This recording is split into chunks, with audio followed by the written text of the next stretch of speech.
Wow, Fox has really streamlined the process. So much for a video a week, huh? For those of you who don't know, let me catch you up on a few things.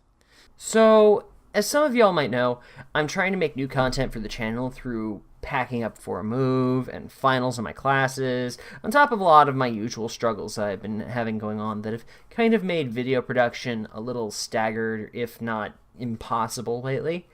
But I'm working through them.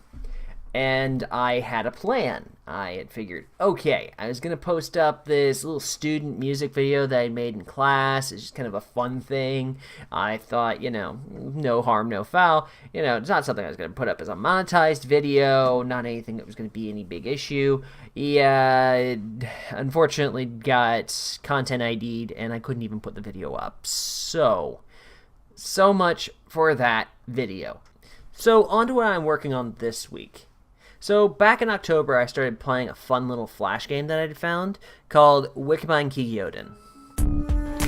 This Metroidvania-styled Flash game that I found on Newgrounds took me entirely by surprise. And you guys seem to love watching it, so I went back through and wrapped up what I hadn't finished on the channel and decided to send this game off in style. With its varied environments and the surprisingly long list of skills and equipment, this little game is filled with a truckload of fun aspects. However, what stood out to me was the boss fights. Despite being a little free-to-play Flash project, Wickebine has hidden battles, minions, and the big bad bastards themselves. I could spend all day going on about them, but for everyone's sake, I'd best just keep to the details of the top 10 Wickebine Kigyouden bosses. Oh yeah, we're starting this list off with a ghost pirate. And I know that the assets for this game are picked apart from Ragnarok Online as a fan project, but you can't really go wrong with a pirate ship themed level ending in a standoff with a ship's ghostly captain.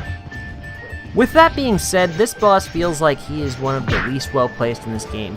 He shows up to the party pretty late in the game when his otherwise flashy and fun moves are easy enough. I found myself just fighting with whatever low effort gear that I had around, rather than any kind of build or a strategy, which really made it feel as though Drake was all washed up. Dracula. Come on, it's in the genre's name. Metroidvania. The legendary Big Daddy of the Castlevania franchise appears here and really is a great fit for the game.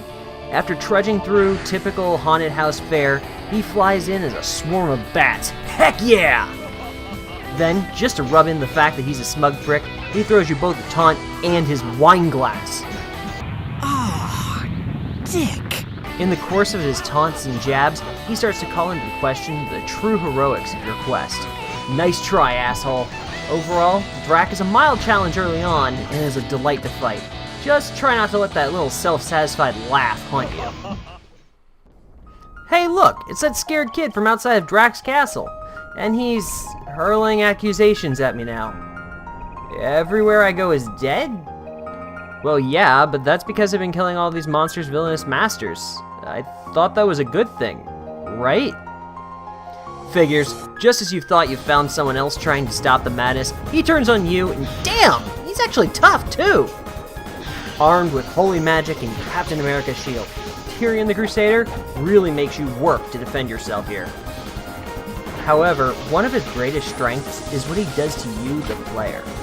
He instills this sense of questioning as to whether your quest in game is truly the righteous, holy mandate that was sold to you back in the first level, and then he just leaves it there, hanging.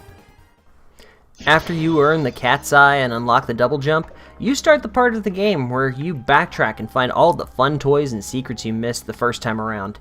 And waiting for you in the very first level of the game is this oddity. She spawns in like some kind of crazy holodeck experiment from the future, and before you can even start to process that, she goes right in for the kill. With the clever use of the tools you have on hand, you might just stand a chance to beat her and get that sweet loot she's guarding. A pair of the best looking swords in the game, Sanji and Yasha. Who made this simulation? Why is she guarding a pair of badass red and blue lightsabers? The world may never know.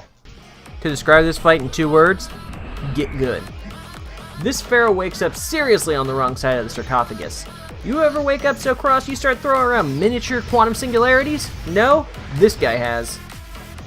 Whoa, sorry. The Pharaoh is one of the few bosses that I spent an actual long period of time trying to beat. And honestly, on my first playthrough, I outright rage quit. Once I learned the attack patterns, however, the battle turned out to be a bit more manageable, but never does this boss feel easy, which is exactly what I'd come to expect and hope for from this game. Well everyone, thank you for watching part 1 of this top 10 list. If you want to see more, subscribe to the channel, and in 2 weeks we'll continue with my pick for the top 5 bosses. Bye bye!